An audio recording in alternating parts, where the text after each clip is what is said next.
September 20th, Friday, September 20th, as summer 2013 marches steadily to a close. Longevity Nation grows and grows and grows. Let's go to California, see what Rod is up to. Hey, Rod, thanks for the phone call. You are live. Hey, Rod, come on in, buddy. Hello, Rod. Rod, sorry, we've got a really bad connection, and we've got no signal from you, actually, so I'm going to drop the call. You can call us back, and we'll put you right to the top. Going to go to Joyce in Canada with a question about Parkinson's. Hey, Joyce, thanks for the phone call. You are live. Hi, thank you so much.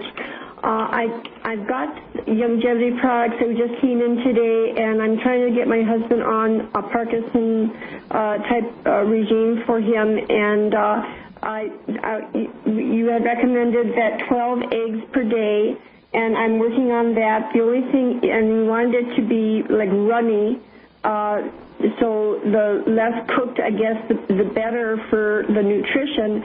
But I was just concerned about the salmonella. Isn't it considered more of a risk the less you cook an egg? That's a really great question, Joyce. Really, really good question. And this is a cultural myth. Because, it's interesting, right? The salmonella is a very real organism, but the salmonella only comes from the part of the egg that touches the chicken's butt.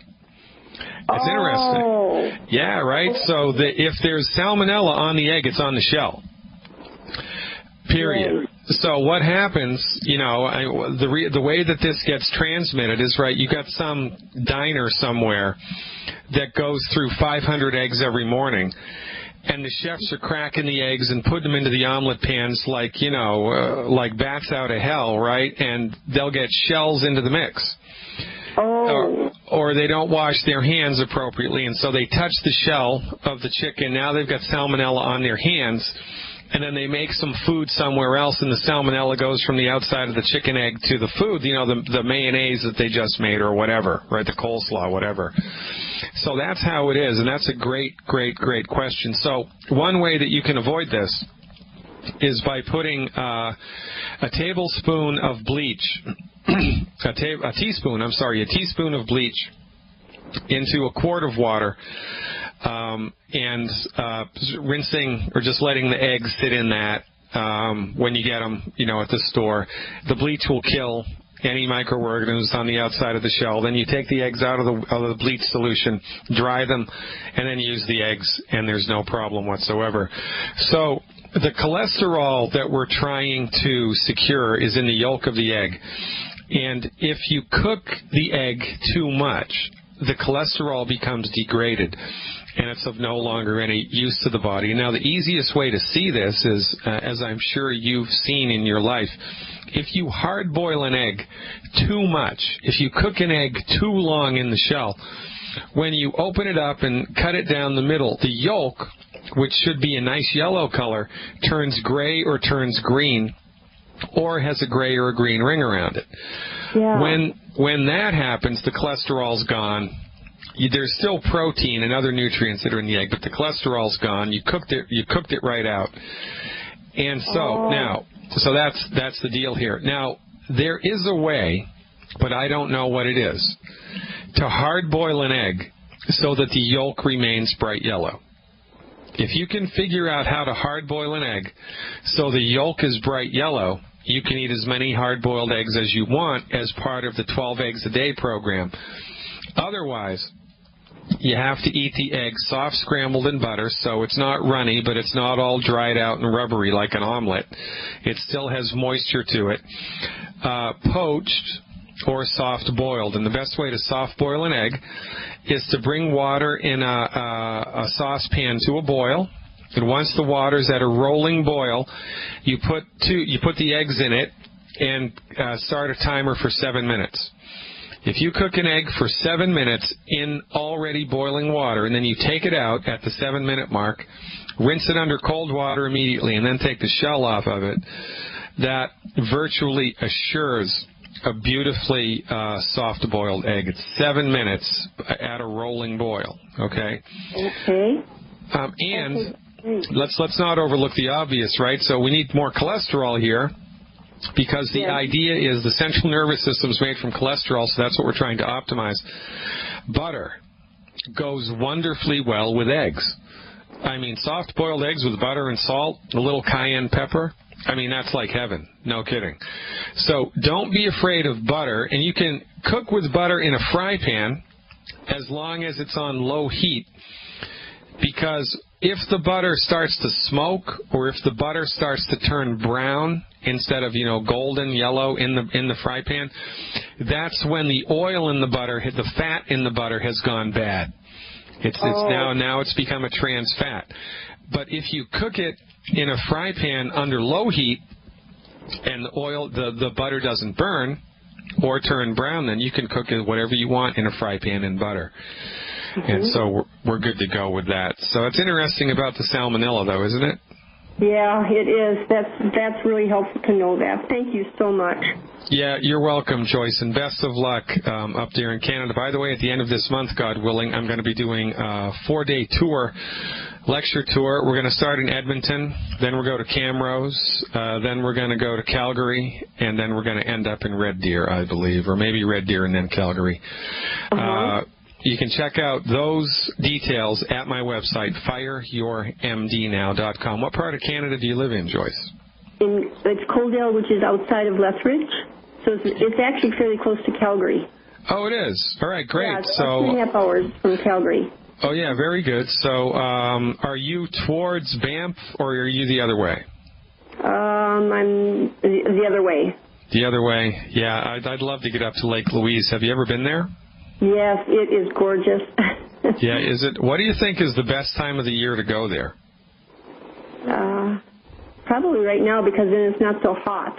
Yeah, it's not so hot. Yeah, and I bet the fall colors must be happening up there right around this time right now. Yeah, sure. That would be so incredible. Yeah. All right, Joyce, you're the greatest. Keep up the good work. Maybe I'll see you live and in person when I'm rolling through. I hope so. That'd be wonderful.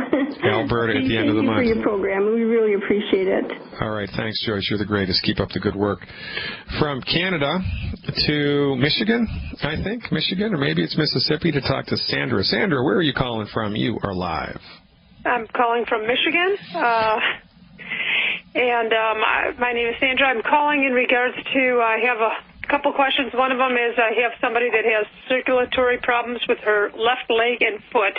Not that it matters if it's left or right, I'm sure, but it is a circulation problem, and it stays swollen a lot, so I'm trying to figure out what to suggest for her. All right, so is the problem that the feet and the toes are cold and blue or white, or is it that they swell up? She said that it stays swollen a lot. I don't know about being cold or not. Okay, so that's kind of a different thing. So when there's a circulation problem, we get numbness and tingling, or we get, like white toes, really blue. They can even get blue because the circulation is so poor. Or, people get really chronically cold hands or feet. That's a circulation problem. Swelling in the legs, again, when you hear hoofbeats, right, you think about horses before zebras. Think about horses before wildebeest, right, or camels. The deal here is not enough protein in the blood. The single biggest cause of this problem is not enough protein in the blood. When there's not enough protein in the blood, the fluid that's in the veins and the arteries gets sucked up into the surrounding tissue. It's something called a reverse osmotic gradient, and it happens because there's not enough protein in the blood. Well, why isn't there enough protein in the blood? Either because you're not eating enough protein or you're not absorbing the protein that you're eating. Now, of course, the biggest prohibitor to absorption of protein or anything else is wheat, barley, rye, and oats. So this person needs to be gluten-free. They need to be gluten-free immediately. And they need to make sure that at least 50% of every meal is a protein source. So eggs, chicken, fish, poultry, rice and beans, mixed salted nuts. Protein, protein, protein with every meal. Eggs, of course, are the protein source that all other proteins are compared to. So 50% of every meal must be a protein source. They need to start salting their food so that it tastes good, because their stomach needs salt to have healthy, strong digestive acid so that it can digest the protein. And they need to be gluten-free. And the secret sauce here to support and promote the health of digestion in this case would be one healthy digestion pack per 100 pounds of body weight per month. One healthy digestion pack per 100 pounds of body weight per month is a really good way to go. What about essential fatty acids? Is there anything to that, to the essential fatty acids? Well, there's essential fatty acids in the healthy digestion pack. It's part of it. Okay. Now I have the second question I have is my daughter's getting her wisdom teeth out. They are impacted. Yeah. But I don't want her taking all these. They gave me 4 prescriptions, and I don't like drugs. I didn't even like them as recreational drugs when I was younger, and I certainly don't like this kind, for sure not. So. I mean, what are they giving her? 4 different antibiotics? Oh, let me read this. One of them is, let me just read it off, okay? Yeah. One of them is amoxicillin, which I guess is the antibiotic here, right? Yeah. I mean, can't we just do killer biotic? I don't really like antibiotics. Yeah, you can do killer biotic. I mean, it all depends on the intensity and the amount of the surgery that they're going to do and the girl's just general overall health. But amoxicillin for a couple of days, pre and post wisdom tooth extraction, which can be kind of not a major surgery, but it's a trauma to the body, that can help to prevent heart disease later in life. So I'd rather roll the dice in favor of amoxicillin and put her on a nutritional support program to undo the negative effects of the amoxicillin, which is very easy to do. Because in a treatment scheme like this, for antibiotic use, it's only 4 days. They recommend you take the stuff for 4 or 5 days max, and that's nothing. And I'd rather actually see her take the amoxicillin than risk getting an infection in one of the valves of her heart, because bacteria from the mouth sneaked into the bloodstream and went to the heart. Stick around, Sandra. There's more to talk to about this when we come back. I'm Dr. Peter Glidden, folks. This is Fire Your MD Now. For those of you in the watching the video feed, how'd you like that graphic? Pretty great, huh? This is what Team Glidden brings to the table. I want to thank Brandon Wheeler for putting together that graphic. Brandon Wheeler, who came into longevity through the ubiquitous Matt Tokoff in Arizona. We're talking to Sandra here from Michigan. Okay, all right, forget it. Go ahead. We're back live. Yeah, I have somebody else that he's a very ill person. I'm trying to get him to call on your show. Okay, the second prescription was for Motrin, for the pain. Is there another solution there? Well, it all depends on how intense the pain is. No, there's not a lot of... No, the answer is no. However, there's a homeopathic medicine that this person can take before and after the surgery that may cut down on the pain a great deal. It's called Bellis perennis. I'll spell that for you. B like baby, E-L-L-I-S like Sam. Second word, P like Peter, E-R-R-E, N like Nancy, I-S like Sam. Bellis perennis. Homeopathic. Bellis perennis. Preferable in the 200C or the 200CK strength. Have her 200 or 200CK? Yeah, 200C or 200CK. It's the same thing. Depends on who makes it. Have her take 2 pellets orally twice a day, the day before surgery, before she goes in to the dentist's office, when she gets home from the dentist's office, and 2 days the day after surgery. And that can help to mitigate the inflammation and the pain a great deal, so that she needs less Motrin. Now keep in mind, Sandra, and this is a good thing to talk about, drugs aren't the problem, it's how they're used. Guns aren't the problem, it's how they're used, right? Knives aren't the problem, it's how they're used. Bows and arrows aren't the problem, it's how they're used. Drugs, under certain circumstances, can provide a great deal of relief and a great deal of help. The problem with drugs in medicine, in the free world, is people are on drugs their entire life. They're on drugs 365 days of the year for high blood pressure and for fibromyalgia and for arthritis, and the drugs are not curing the disease. The drugs are just managing symptoms, sweeping things under the table, under the carpet. Now, that's a problem. But taking some Motrin for a couple days, it's not a problem. Taking some Motrin 5 times a day for a year, that's a problem. Taking an antibiotic for 4 or 5 days during and after a surgical operation, no problem. Taking an antibiotic every day for 6 months, that's a problem. So, so far we're good with the amoxicillin and we're good with the Motrin. And, the Motrin is to be taken, it's to be taken as needed, right? So if she does our program, she may need less Motrin than she would had she not done the program. Does that make sense? Yeah, and the other prescription is for Vicodin. That's another pain medication. So, it's another pain medication. It seems like overkill to me already. Yeah, I wouldn't give her the Vicodin. I would stay away from the Vicodin, and I would go for the Motrin if she needs it at all. Okay. Oftentimes she won't. Now, she needs to be on the 90 essential nutrients. Is she taking the Healthy Start Pack yet? I'm trying to get her, but, family members don't listen very well. Yeah, I know. So what you want to do then is direct her to one of my webinars. Say, look, I know a doctor that has a lot of experience with this, and if I send you a link to one of his videos, if I send you a link to one of his webinars, will you watch it? Sometimes if you let the expert do the talking, then it's better. And to offset the net negative effects of the amoxicillin, starting the day after her last dose, give her 1 packet of root beer belly 3 times a day for 7 days. Give her 1 packet of root beer belly 3 times a day for 7 days. All right, that should be plenty. Now, there's for 10 days, 3 packets of root beer belly a day for 10 days. That's 1 box of root beer belly.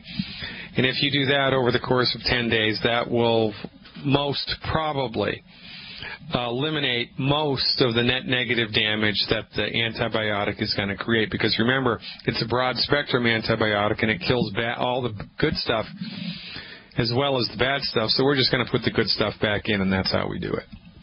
So that's what I would do, Sandra. The last thing they have, I'm sure this one, I don't know much about this. It's Pyridex. It's a mouth rinse. I mean, I can kind of see maybe that, but I'm not sure. I don't know. I've never even heard of that. I wish I could help you with that, but that's outside of my wheelhouse. Good luck, Sandra from Michigan. Let me know how it goes, and I'll look forward to hearing from you again. I have one more little question about another person. All right, stick around. I'll catch you on the other side of the break. Stick around, Sandra. Welcome back, everybody. Dr. Peter Glidden here. Finishing it up on Friday, September 20th. After 5 days of Fire Your MD Now live, coming at you live. We're talking to Sandra from Michigan. She's got one more question. Fire away, Sandra. Yes, a friend of mine, her daughter's on the same cross-country team as my daughter, and she hasn't hardly gotten any regular periods in quite a long time. And so I'm just wondered what could she do to help regulate that. Well, the reason that she doesn't have any periods is because she runs all the time. Cross-country runners and marathoners are amongst the most undernutrified people in the world. So because what happens when you exercise, your body burns through its nutrients, and the intention of exercise is to stress your body, excuse me, so that post-exercise, your body strengthens the part you just stressed, but it needs nutrients to do that. You don't have enough nutrients in your body in the first place, and now you exercise, you burn right through your reserves, and so then things start to break, and in her case, it's her reproductive system that's broken. And let me tell you something, when the reproductive system breaks, that's a big bad voodoo daddy, because that is a very resilient part of the body. It takes a lot to screw up the reproductive system, especially in a woman. It takes a lot to do that, to get it to shut down. So this kid is in trouble and needs, number one, to stop carbo loading, or if they do carbo load, they need to do it with gluten-free grains, not whole grains, gluten-free grains only. And one Healthy Athlete Pack. I think it's called the Healthy Athlete Pack or the Healthy Exercise Pack. Can't remember which one. It's one or the other. Per 100 pounds of body weight per month. Go one of those per month, because that has the Rebound FX in it, in addition to the 90 essential nutrients and selenium. So that's what she needs. And once she needs to be eating eggs every day, because she needs cholesterol in order to support and promote hormonal function. Now, this is what my webinar last night was about. All sex hormones, all stress hormones, whether you're a man or a woman, are made from cholesterol. So when we start to have hormonal problems, physiological problems related to hormones, we need to give the body the stuff that the hormones are made from, which is cholesterol, plus the 90 essential nutrients. So check it out. It's called the Healthy Body Athletic Pack 2.0. The item number is 10259. Athletes need more than 90 essential nutrients for optimal health. They need healthy bones and joints and access to quick, continuous energy. And that's what they get in the Healthy Body Athletic Pack 2.0. That's item number 10259. Plus, no gluten. Plus, eat lots of eggs.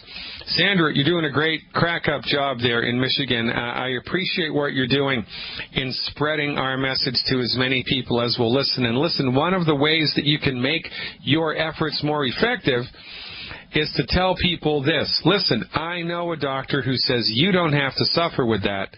If I send you a link to this webinar, will you watch it? Let the expert do the talking. You just do the pointing.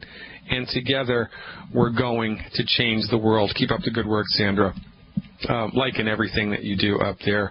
Going back to Indiana now to talk to Ada about digestive issues. Hey, Ada, thanks for the phone call. You are live. Thank you. I have a problem. I had part of my intestine taken out about 20 years ago, and I still have digestion system. Ouch. And I can't eat corn, nothing, no grains, and no nothing like that. They get in my pocket, and it caused my side to hurt real bad. Yeah, so that surgery didn't take care of the root cause of your problem. No, it didn't. Yeah, so you know what the root cause of your problem is? You're eating food that you think is healthy, but it's not, and every time you eat it, it's hurting your digestive tract. Right, Yeah, so you need to eliminate the 10 bad foods. Are you familiar with that list? Do you know what that list is? No, I don't think so. Okay, so do you have, can you go on the Internet? Do you have Internet access? Do you know how to do that? Yes. All right, so please visit my website, fireyourmdnow.com. It's probably the same place you went to listen to this show, fireyourmdnow.com. Click on the radio tab. And then in the right-hand column, there's a little link to sign up for my free newsletter. When you sign up for my free newsletter, you'll be directed to a page that has a document called Good Food, Bad Food. Just click on that document and save it to your computer or print it up.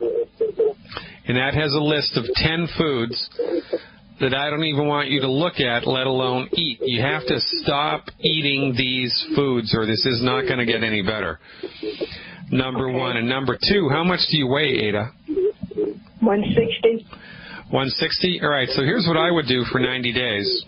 I would do one Healthy Digestion Pack 2.0, one Healthy Digestion Pack 2.0, and 3 bottles of selenium a month. Okay, people a month. That's what I would do for 90 days. Eliminate those 10 bad foods and then see what happens to your digestive tract and your overall health. If we're doing the right stuff, what you should see is slow and steady incremental improvement, kind of like watching a flower grow.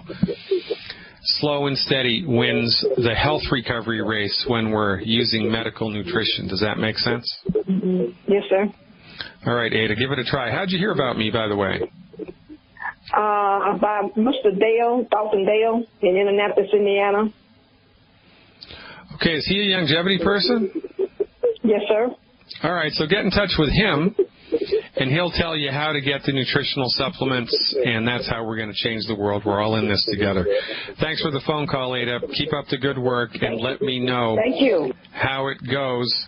Rod from California is up next. I think he came back, and maybe we've got a better connection this time. Hey, Rod, thanks for calling. It's your turn again. Oh, thank you so much. Sorry about that earlier on my cell phone. Can you hear me good? Yes, sir. We are good to go, brother. Coming in loud and clear. Oh, thank you so much. I have a question. I have a friend who works with me, and she's balding real fast. But she's not listening to my advice, or she's not really trusting what I'm telling her. But I want to know some good direct things to tell her so she'll know what to do for sure. All right, so here's what you want to do. You want to go to one of those Army-Navy stores. You want to get one of those little tasers, you know, those little tasers that you electrify people with. And every time she tells you you're wrong, just give her a little tase. Give her a little tase. Every time she tells you you're wrong, a little tase. Oh, yeah, you think I'm wrong? Oh, yeah, you think I'm wrong? That's what I would do. And then, you know, then she'll come around. I work in the federal prison, so I have some handy. Oh, you do? Yes, Isn't that funny, son of a gun? Well, you know exactly what I'm talking about. All right, man. So, and this brings up a good point, you know, because people, let's look at it historically. Nobody listened to Noah. They all died, right? That's right. Yes, sir. Nobody listened to, Martin Luther King. Right? I mean, you know, the whole civil rights thing, it was a struggle. It took 30 years, for goodness sake. That's nonsense. I mean, it took much longer than that when you look at slavery. You got to be kidding me. So, you know, the cultural conditioning that we're all locked into turns very, very, very slowly. And so your experience with this woman is it's the rule, it's not the exception, that most people that we talk about our message to are going to turn a deaf ear to it. Most people are. So it's not you, it's not the message, it's people. And this is the toughest lesson to learn with longevity, because it's really kind of a wake-up call for how deeply entrenched and closed-minded and dogmatic that people are. And it's a real eye-opener. I mean, after the 50th person has said no, you really start to shake your head in disbelief and go, man, oh man, really? You can't fix stupid. You just can't fix stupid. So the single best way to optimize your ability to close people or open people up to our possibility, your ability to open people up to the possibility of longevity, is by letting the expert do the talking. So what I would say to this woman is, look, I know a doctor that says you don't have to suffer with that. He has 24 years of clinical experience. He's a licensed naturopathic doctor. He's got a radio show. He's got all this webinar stuff. He's written a book. He lectures all over the world. I'm going to send you a link to one of his webinars. I want you to watch it. And then you let me do the talking. Or you have her call me up on the radio, or have her call Dr. Wallach up on the radio. And that's the single best way to do it. If you bring people to the restaurant instead of trying to be the cook, you're going to get a better result. If you bring people to the museum instead of trying to be the artist, you're going to get a better result. And once you get into this groove, Rod, man, it's much easier, because then it becomes fun, because you don't have to explain anything, man. All you have to do is ask the question, if I send you a link to the webinar, will you watch it? That's yes or no, right? So that makes your job a lot easier. It takes all the pressure off of you. And I'm telling you, try it on for a couple times, and you're gonna like it, because you're gonna get more yeses and less nos. But let's be honest, you know, people are thick-headed, dogmatic, and kind of entrenched in their own nonsense. And it's the rare individual who opens their mind to what we do, which is why, in order for you to have a successful longevity business, or anybody else, it's a numbers game. You have to show this to 10 people a week, right? The sower had good seed, but some fell on rocky ground, and some the birds got, and some started to grow, but the weeds choked it out, right? Only 25% grows. So it's the same with us. You have to show it to a bunch of people in order to get one or two. That's all you got to do, buddy. Keep up the good work and keep your fingers crossed. And, you know, I think the taser might not be a bad idea after all. Go get him, Rod. Thanks for the help, buddy. Now go out there and get her done. How about that? I had no idea that guy was in the federal, he works at the federal prisons, and he's probably has 2 tasers on his belt even as we were speaking. How about that? Dr. Glidden's intuition is on the ball today. Going to Texas now to talk to Francis. Francis, my old friend Francis from Texas. Francis, you're still alive and kicking. What's going on, girl? Alive and kicking, and I'm trying to help some other folks to kick like I kick. I have a question for 2 friends. One is on a short break. She's on the phone, and she can only be on for a minute because you can work. But her name is Claudette, and she has adenomyosis, rectocele, and cystocele. Adenomyosis, rectocele, and a cystocele. All right, put her on. Okay, Claudette, are you there? I'm here. Okay. Oh, hey, Claudette. Thanks. I'll ask about the other one afterwards. All right, Claudette, thanks for calling. I understand you're under a time crunch. So am I. We're up against a hard break here. So let me give you the short answer, okay? From our point of view, these conditions are caused because the connective tissue in your body has lost the nutrition it needs in order to stay healthy. It's kind of like if, you got a nail in the tire in your car and the tire started leaking air, the tire would go flat.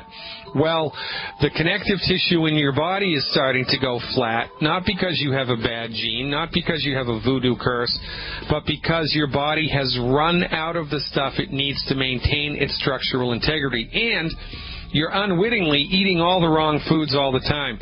Stick around. I'll tell you how to clean the diet up and give your body the stuff it needs to maximize its chances of recovery. I'm Dr. Peter Glidden, ladies and gentlemen. Stick around. Hey, everybody. It's Mission Possible. Mission Possible. That's right, with longevity. Check it out. FireYourMDNow.com. Become a Dr. Glidden insider and join Team Glidden. FireYourMDNow.com. Francis from Texas, are you still with me?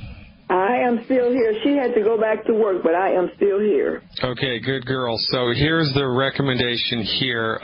It's the Healthy Start Pack, selenium, and glucogel appropriate for body weight. Okay. Healthy Start Pack, selenium, and glucogel appropriate for body weight. And she's got to stop eating wheat, barley, rye, oats, and the other 6 of the 10 bad foods. Okay. Now, should the glucogel be liquids or pills? Well, that's a good question, right? Whatever floats her boat. If it's liquid, it's 1 bottle per 50 pounds per month. And if it's the pills, it's 1 pill per 10 pounds per day.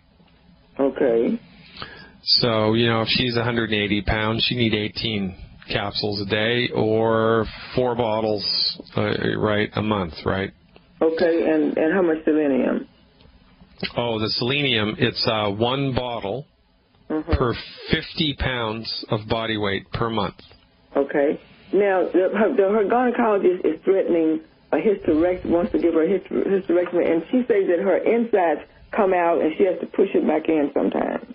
Well, sometimes you need surgery, but you can't never unsurgery something. And okay. Surgery this is not a life-threatening thing. Like, she's not having a heart attack. She's not bleeding to death. There's not a broken bone with a possibility of gangrene setting in, right? This is an inconvenience to her, not a life-threatening thing. Right, okay. Now, if surgery is warranted, if the body's gone so far beyond its ability to fix itself that it can't fix itself and you just need surgery, the surgery is not going to fix the problem. The surgery is just going to manage the problem. It's like putting a Band-Aid, right? It's like painting over the mold in the basement instead of fixing the source of the mold. Because her tissues are breaking down here. Her ligaments and tendons are breaking down because she's run out of nutrients and she's eating all the wrong stuff all the time. If she just has the surgery and doesn't do anything different, it's only a matter of time until something else in her body breaks down, right? Right. Number 1. And number 2, surgery is a big stress to the human body. I mean, it's not a walk in the park. And it's much better for anybody to go under the knife with a body that's been properly nutrified for 3, 4, 5 months. So she's on the products, but I don't think she's taking them consistently. Yeah, and she's probably still eating wheat, barley, rye, and oats, right? Yep, but we talked about that this morning. I think she's ready to make a change with that also. You know, Dr. Wallach recorded a really good CD. It's called Serial Killer.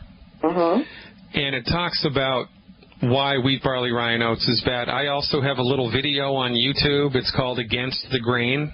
If you go to my YouTube channel, Dr. Peter Glidden, and type in Against the Grain, the video pops up, and you can email her a link for that, and she can watch me explain with slides why wheat, barley, rye, and oats are bad, and that might give her the information, the knowledge that's necessary to turn this around for her. Because remember, right, knowledge is power, and my people are destroyed by lack of education. Yes. Thank you so much. Now, the next person has dysmenorrhea. Yeah, dysmenorrhea. Yep. Dysmenorrhea is pains, and she's nauseated and has to go to the hospital.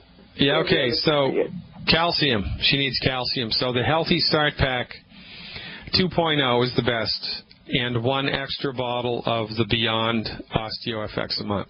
So she needs the Healthy Start Pack and 1 bottle extra of Beyond OsteoFX a month. You know, we like the 2.0 stuff, right, because it's new and it's better and it's improved and it tastes better and it is better. Also, I love the way it tastes. Yeah, it's great, isn't it?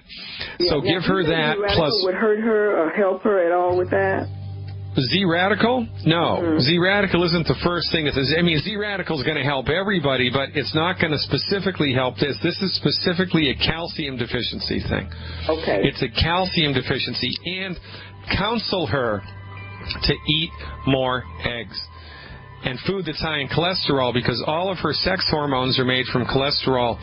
And you may even want to just send her a link to the webinar that I did last night, because I talked all about women's health issues last night. I tried to get into the webinar and could not, but I saw the tape from yesterday morning.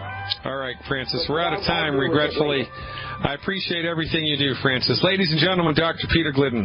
Have a great weekend. God willing, I'll see you all Monday.